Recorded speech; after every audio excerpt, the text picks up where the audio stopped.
Rebecca. Puis voilà le verdict qui est tombé. 5e épisode. 10 ans. C'est pas rien, 10 ans. Pour quel motif ? Eh ben, les qualifications, tu vois, tu sais, c'est une cour d'assises, hein, donc on est dans le domaine du crime pour des qualifications de violence, de viol, et je sais plus les qualifications exactes, mais enfin, voilà, c'est ça. En fait, je savais pas à quoi m'attendre. Je me suis dit, c'est fait. Je me suis dit, 10 ans, c'est beaucoup.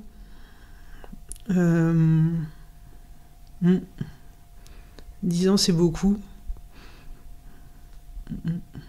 Ouais, d'envoyer ton père derrière les barreaux, c'est pas simple. Même s'il faut le faire et que t'es dans ton droit, c'est quand même... tu te rends compte, 10 ans, quoi. Il s'en passe des choses dans une vie en 10 ans. Ouais. C'était 20 ans de violence aussi. Ouais.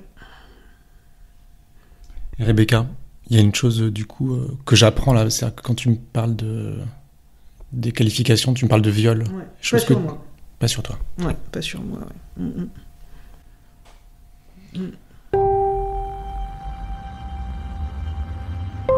Tu l'as plus jamais revu après le procès ? Si, je suis allée le voir une fois en prison.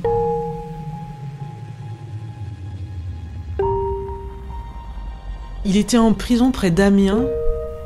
Je sais plus comment elle s'appelle cette prison. En tout cas, je me souviens que j'avais pris ça m'avait mis beaucoup de route pour y aller. Et que c'était glauque, et qu'il faisait pas beau, un peu genre ce temps-là.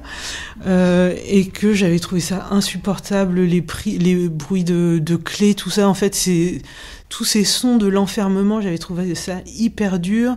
Et puis de se retrouver en face... J'avais l'impression que j'avais pas ma place là, quoi. Voilà, il est arrivé, j'ai beaucoup pleuré, lui aussi. Et je pense qu'on n'a pas eu forcément grand-chose à se dire, quoi. Peut-être que j'avais juste besoin de le voir. Comment t'expliques qu'il ait pleuré ? Je pense que de revoir sa fille... C'est ça aussi qui me fait dire qu'il devait m'aimer quelque part, tu vois. Il était ému de me revoir, que j'ai fait l'effort de venir le voir en prison. Mais je suis pas revenue, quoi. C'était trop dur. Est-ce que je peux aller chercher les lettres qu'il m'a écrites ? Bien sûr. Pour voir comme ça, à partir de quand il m'a écrit. Je reviens tout de suite. Ouais.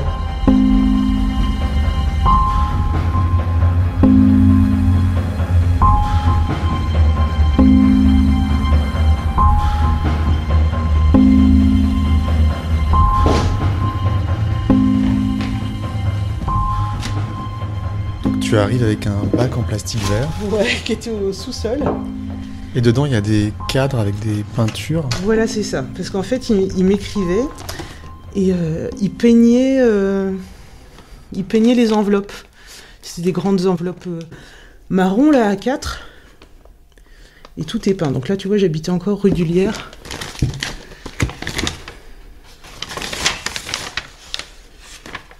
Ah tu vois, c'est une carte de vœux pour l'an 2000. Le 20 décembre 99.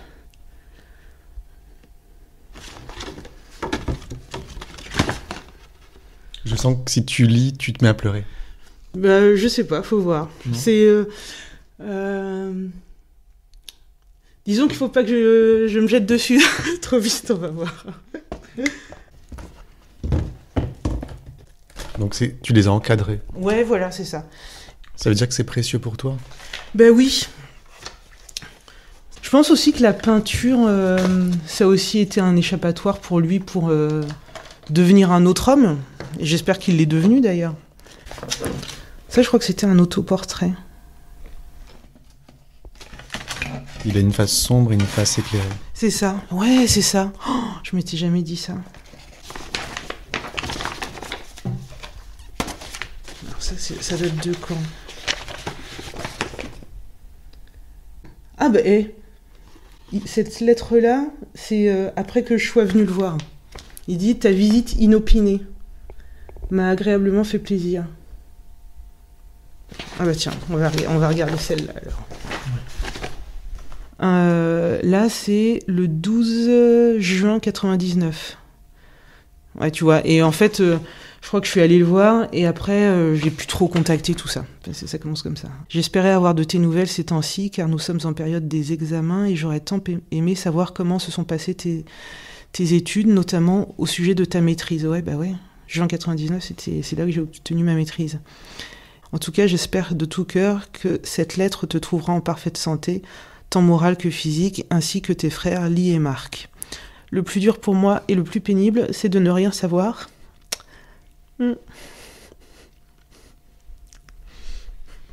Attendre et espérer que tout va bien pour vous, telle est ma double condamnation. Comme si la peine infligée par la justice n'était pas suffisamment lourde. En tout cas, j'espère que vous savez ce que vous me faites, mais je crois que vous ignorez réellement ce que cela représente comme somme de souffrance. Dieu m'a doté d'une force morale inébranlable, mais tout de même, je suis un être humain avec tout ce que cela implique. Porte-toi à merveille, embrasse Marc pour moi, salut Lee de ma part, et tiens bon. L'enveloppe qui accompagne ces lettres porte un titre qui implique un certain regard intérieur, face à face. Voilà. J'ai comme l'impression, mais tu me dis si je me trompe, qu'il t'a toujours fait de la peine. Il y a quelque chose chez lui qui t'a toujours fait de la peine et que t'as voulu protéger. Ouais. En fait, tu vois, je donne pas d'excuses à la violence, ça c'est clair et net. Mais les gens qui ont recours à cette méchanceté, à cette violence, c'est des pauvres gens, tu vois. Quelque part, d'où ça vienne, c'est pas pour légitimer ce qu'ils font, mais c'est qu'ils ont un mal-être, qu'ils sont pas heureux, que ça soit un homme violent ou que ça soit des trolls sur Internet. Enfin, c'est qu'ils sont pas bien. Si on est bien avec soi-même, eh ben on n'a pas besoin de faire du mal aux autres, au contraire. Donc oui, ils font de la peine.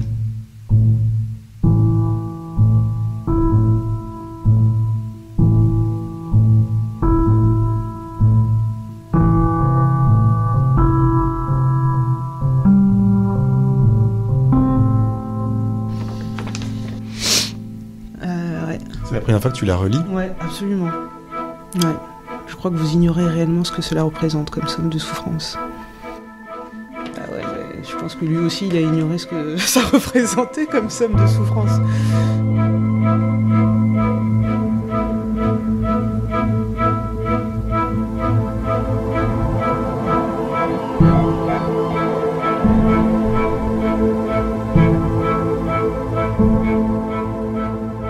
C'était quoi ton premier travail ?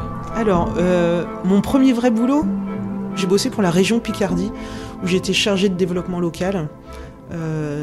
Et donc, c'est drôle parce que mon premier poste, j'étais située à Albert. Albert, là, c'est une commune à 30 km d'Amiens à peu près. Et Albert, c'est le prénom de mon père. Voilà, donc j'ai passé 1 an à Albert. Chargé de développement local d'Albert. Ouais, c'est ça.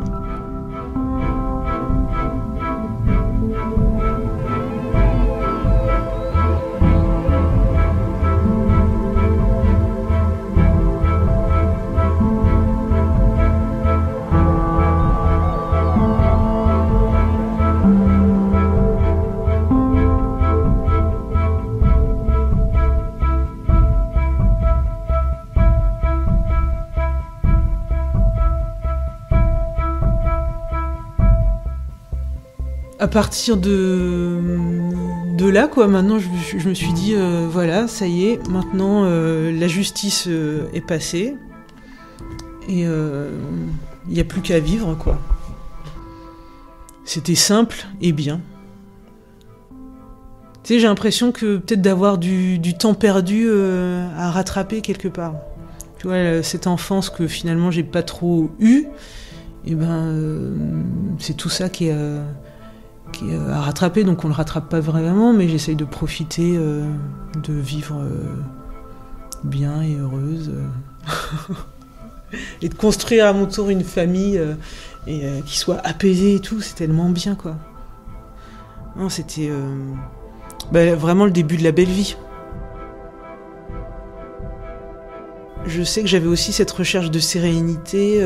Et par exemple, mon mari m'apporte beaucoup ça. C'est quelqu'un de très calme, serein. Moi, je suis très enthousiaste, un peu tout feu, tout flamme. Je peux un peu aussi m'éparpiller et tout.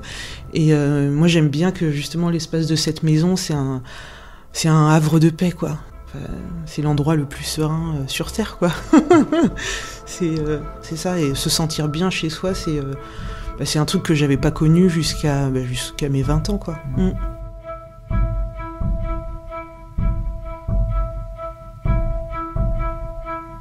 Pendant quelques temps, encore après, je sais que la nuit, j'étais très attentive, je me réveillais très vite au moindre bruit, tout ce qui était bruit sourd, en fait. Parce que le bruit de coups, tu vois, qui se passe à l'autre bout d'une maison, quand tu l'entends, ces trucs-là. Et pendant longtemps, les bruits sourds, ça me réveillait tout de suite. Et je dormais assez stressée. Je te disais, voilà, je dormais les poings serrés. Là, il m'a fallu du temps pour libérer ça. Et donc oui, voilà, tout ça, ça a disparu. Je suis hyper sereine. Il y a quelques rares fois où je fais encore des cauchemars, mais c'est de plus en plus épisodique. Tu rêves de quoi quand tu fais des cauchemars ? Ah ben c'est pas compliqué.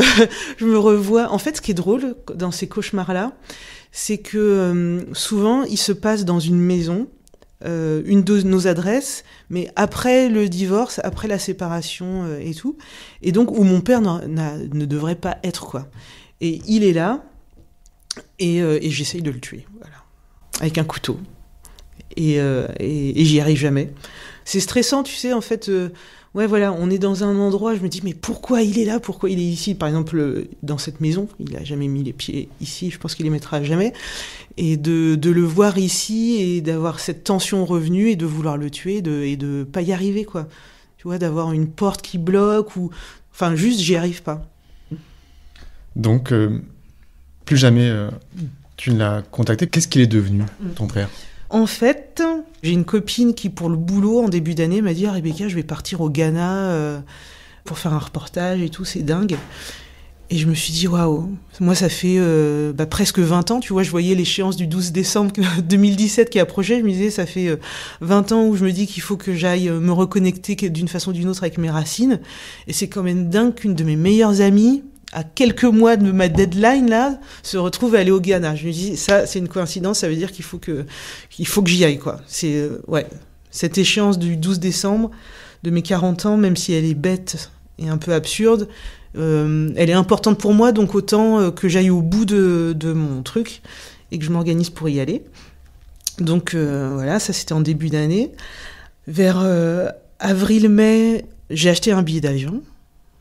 J'étais sur le site d'Air France, là, et j'ai senti mon cœur battre à toute allure au moment de cliquer pour acheter le billet. C'était de la peur ? Ah ouais, vraiment de l'angoisse, quoi. Et pour le coup, c'était un sentiment que j'avais pas vécu, justement, depuis avant mes 20 ans, quoi. Donc c'était assez dingue que juste d'être sur un site internet et de cliquer pour acheter un billet, j'ai vraiment senti une angoisse, quoi. Un sentiment que j'avais complètement oublié. Comment tu l'expliques ? Je pense que c'était... ça faisait très très longtemps que j'avais fait aucun pas vers mon père et vers ma partie africaine, et que ça réveillait en fait des sentiments qui avaient disparu pour moi. Donc c'était refaire un pas vers mon histoire, quoi. Et justement, voilà, je regarde pas trop derrière moi, et là, pour le coup, faire ça, c'était oser regarder mon histoire. Et puis, quelques temps après, mon petit frère m'appelle et il me dit « Ouais, Rebecca, j'ai repris contact avec Daddy », parce qu'on l'appelait Daddy, donc papa en anglais. J'ai repris contact avec Daddy, et donc il m'a dit « Rebecca, on a un petit frère. » Voilà. Et il a 13 ans. Et donc, il en savait pas plus. Ça m'a donné de la culpabilité, en fait, quand il m'a appris ça, parce que je me suis dit, voilà, à force de ne pas prendre contact avec mon père, d'avoir complètement coupé les liens, j'ai un petit frère, même si c'est un demi-frère, mais c'est un petit frère, tu vois, on a le même père. Et je sais même pas qu'il existe alors qu'il a 13 ans. Peut-être que je me trompe, mais je pense que mon père a changé, et que maintenant c'est quelqu'un de bien. Et donc, juste avant de partir, néanmoins, mais peut-être 2 jours avant, J'ai appelé mon père. À suivre.